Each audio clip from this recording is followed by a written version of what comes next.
Hey everybody, it's Eddie J on Crypto. Hope you're having a great day. So every day, I've started doing what I call the Crypto Minute, right? I try to give you all the top headlines within 60 seconds. So if you don't want the long form, there are shorts that exist, um, and you can check those out, and hopefully it saves you some time and gives you some ideas on what you could be researching. Anyway, there's actually a lot that's going on today, so let's dig in. Genesis has filed for bankruptcy, and that's huge, huge. The reason why is because it's acting as a catalyst as Cameron Winklevoss, who is the CEO of Gemini, is going to most likely, and when I say most likely, I mean he's going to take them to court. He's looking at possible legal action against Genesis, DCG, and Barry Silbert, and that is huge because that's only a little bit, right? That's only the tip of the iceberg. Genesis filing for bankruptcy is going to have some real deal effects going forward, right? And we're just going to have to wait to see what that fallout is going to be. Now, remember, this is just one of the dominoes stemming from FTX. All right. So I'm waiting to hear about those lawsuits actually being filed. When I find out, you'll find out.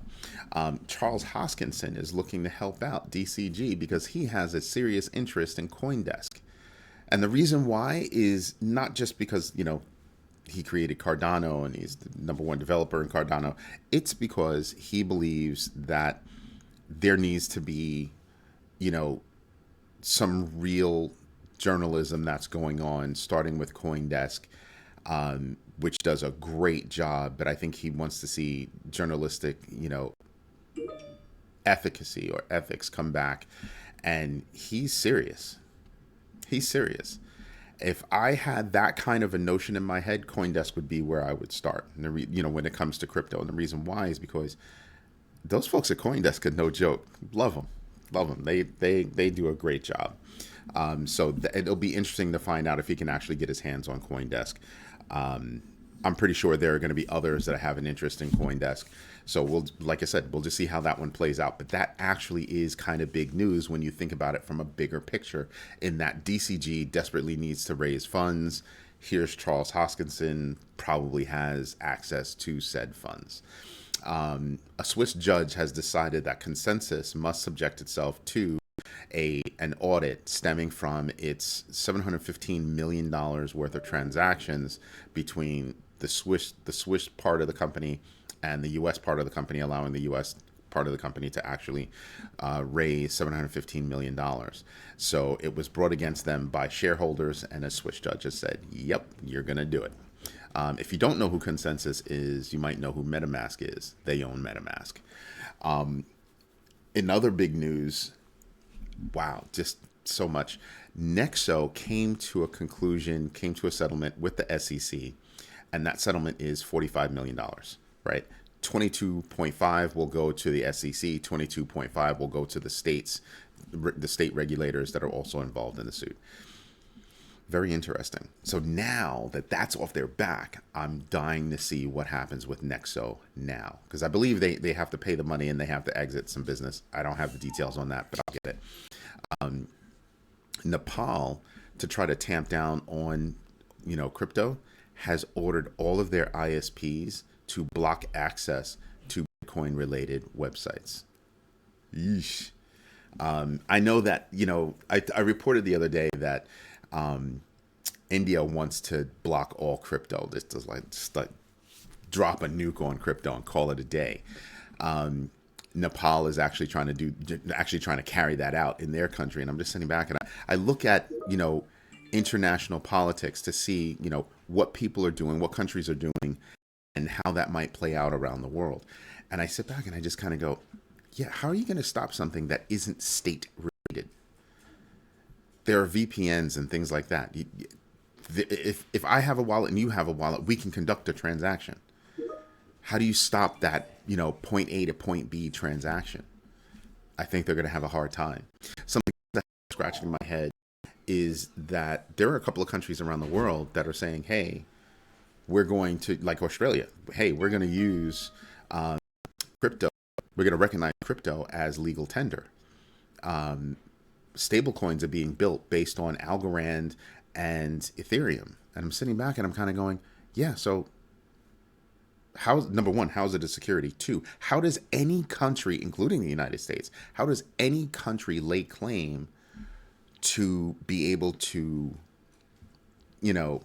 set regulation on that crypto? And I think that's the part that really interests me, is that there's such a concerted effort to stop crypto instead of trying to figure out how can we work with crypto, because it's not going anywhere. But you are probably wasting governments are probably wasting a lot of money researching things like CBDCs. And why would you do that? Crypto already exists. What's your point? It's because they want to keep you in their, the current financial structure, global financial structure, which is broken. In my humble opinion, it's broken. But we'll see how that actually goes.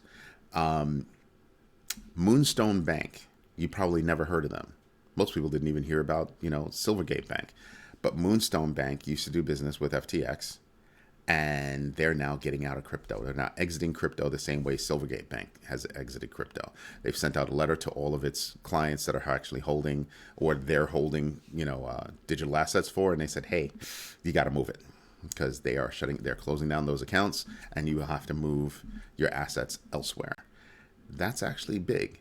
If you look at everything that's happened with FTX, it's got a long tail. It stretches into a lot of places. Yes, there's talk about, resurrecting FTX and all that good stuff, that, the FTX US and FTX.com might be solvent. I'm sitting back and I'm saying, yeah, I don't know who's going to be involved with that, but the fallout from the collapse of FTX is very far reaching, very far reaching. And it should prove to you that there are conniving people, just companies, businesses that just don't mean to do well by others. So do your own research and pay attention to what the money does. Everybody says, oh, follow the money. Yeah, don't just follow the money. Follow the actions of the money, or the actions stemming from the money. And the reason why I bring this up is because Peter Thiel, I'm not a big fan of his at all. Not a fan at all. Peter Thiel was running around talking about, hey, Bitcoin's going to, go 100x, going to go 100x. Supposedly, while he was out there saying that, his founders fund was liquidating Bitcoin, and they made money. It's about $1 billion worth of Bitcoin, billion plus. And I'm sitting there and I'm just going, again, don't listen to what they're saying. Follow the money and follow what the money is doing. Okay? Because while they've got you looking over there, you should be paying attention to what they're doing over here. China has launched their CBDC, the digital yuan, right? And it's, an intra-country asset. And they've done their first security. Suchao Securities has launched its first security transaction, the first to do so in the country. And I find it to be interesting, but remember, China is closed. So it's going to be interesting to see how that plays out around the world. If, everybody's talking about, China is going to be going to have the next, global currency, outside the United States. And I'm sitting there and I'm kind of going, how? How do you value the yuan? How? You can move it. It's easy, but China is notorious for making people keep their money inside the country. You want to leave the country? Go ahead. Have fun. Can't take your money.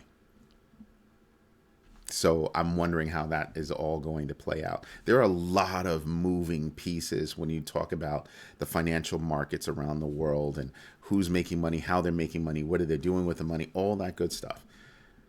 This is why I tell you there's so much to do with regard to research. I deliver news, and I deliver me and my kids' research, but you've got to do your own. You must do your own research. All right? But you know what we want to do? We want to get into the numbers.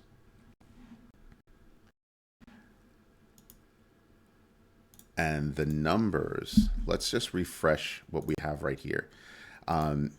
Because you're going to see there's a lot going on. So right now, no, I'm not paying attention to Saitama. Let's look at the losers. Again, there's Zyto Finance. I don't pay attention to anything under 5% because the markets can move very quickly in that 5% range. So that's not something I might peek at it, but I'm not going to really pay deep attention to it because that 5% fluctuation is going to happen. If I was trading, if I'm in trading mode, I'm going to pay attention to that 5% with regard to crypto, but I'm not going to pay attention to it, when I'm holding for the most part, or even if I'm holding for a couple of days. All right. Now, Nexo, I just gave you some news about Nexo. They just jumped 19% past 24 hours. That's a big deal. Who else is moving? Let me see who else, makes sense to me. Optimism is up 9%. ApeCoin is up 9%. I gave you news about Yuga Labs yesterday. Who else? Link is up 8%. Not something I touch, but you can pay attention to Link if you want. HBAR is up 8%. They're ranked number 37. That's their hashtag. That's actually kind of cool. We should be paying attention to that because supposedly they're the next level, the next step in technology, right? Other than that, that's all I'm paying attention to. No, I'm not paying attention to, anything that sounds like bunk. That's just not going to happen. I'm not going to. There are meme coins like Doge. I do not consider Shiba Inu to be a meme coin anymore. They have too much going on. They have far too much going on for me to consider them a meme coin. Doge, on the other hand, yep, to me, still a meme coin. Let's take a look at the greed index. You should be paying attention to this. Look at this. We're in neutral territory. For a long time, we were in, deep fear. Then next up, we were in fear, and then we just shot up to 51, and that is neutral territory. We're only a hair away from feeling good. All right, so pay attention to that because I'm expecting more good news. And remember, as this index rises, I believe also so shall the crypto markets rise.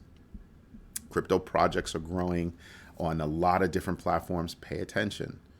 Pay attention. And remember, a long time ago, I was all about, hold on for dear life. Now I'm paying attention to who's doing things with regard to adoption. So you might not have heard about this. I reported on this a while ago that Cash App was going to implement Bitcoin Lightning. Guess what? It's here now. They sent out notices yesterday. So if there's a store and you want to buy something and they accept Bitcoin and they're on the Bitcoin Lightning Network, boop, boop, you're going to walk in and you're going to do that stuff. Adoption is the next step. Once adoption takes off, I can walk into a store and just go, bam, done. Those stores will collect all of their money and not have to have 2.9% or whatever percentage lopped off because of credit cards. That's going to make that store a lot more happy to do business and survive the coming climate. Just saying, just putting that out there for you. Now, if you can see, I have an orange kind of band down here, and that was the new low of 15,482. That's the new low that was set. Then I have what was supposed to be my inner band. This lower band here at 17.6 was the original low that we had a while ago, and then we dipped below to that 15,482. And I kept telling you, I'm not going to pay attention to anything until Bitcoin rises above that old low. Now it is above even, my highest aspirations being above, 21,000. Now my next number for Bitcoin actually is 23,417. Why is that? Because that was the high that was set not too long ago. Yes, there was another high that was actually set, but that was the high that was maintained. The high that popped above that didn't maintain that, but that one is the one that was actually maintained for a long enough period of time. That's what I'm paying attention to. And where Bitcoin goes, in most cases, so does the rest of the market. So pay attention to the numbers, Pay attention to the news. Pay attention to the numbers. Something else to pay attention to? Pay attention to the volume that's going on. That's where you can actually see some big differences. What else do we have going on? Just want to take a look at the bigger picture. Let's get rid of the ads. You know, I don't do the ad thing. All right. So look at this. Big screen. Bitcoin is up. Ethereum is up. BNB is up. Even Solana is up. No, I'm not touching Solana. It's just not happening. XRP is up. Okay. Cardano is up. So a lot of the coins that I'm interested in are really, really up. People still ask me all the time, is this a time to get in? And I tell them, go back and look at the coins that you're interested in and look at what their all-time high was. Okay? Do some research on how they reached that all-time high. What were they doing to achieve that all-time high? And not just the market was up. No, what did they do? What did they contribute to their number going up? Then pay attention to where it is now, and do they have that same zest? Do they have that same level of activity? So, for example, I looked at, Shiba Inu. Shiba Inu shot up because the whole market shot up, but they also shot up because they were making inroads and making their own metaverse. They were making inroads at making their own game. They were doing things to maneuver themselves away from that meme coin status. Okay? So would I buy into Shiba Inu right now? I am. I'm not saying I would. I'm saying I am. But because I did all of that research, I researched where they were as an all-time high, what they were doing. Do they have that same activity going in right now? And that's how I'm looking going forward. All right. If you want to look at it in a list kind of view, I didn't log in. Let me see if I can log in real quick. It's not a long login process. It's just a pain in the tail when they log you out and you don't realize it. Because I was just on the site this morning and for no reason it logs me out. I don't get it. But if you want to look at it in the list view, here's your list view. All right. We're only in January, so that year-to-date number, pay attention to it, but, but look at that number for Bitcoin. Year-to-date, since January, up 26.9%, almost 27%. Somebody else I'm paying attention to, Polygon, 25% mover. Cardano is a 35% mover. Ethereum is almost a 30% mover. You want to pay attention to the coins that are moving relative to other coins as well, because you might want to put more in your DCA strategy. You might want to put more money there versus another coin. And then when the coin flip-flop, you might want to use that delta, that difference, to buy into the other coins. All right? Anyway, this is Eddie J on Crypto. I hope what I give you helps. If you have questions or want to leave a nice comment, just drop a note. All right? Have a good one. Bye-bye.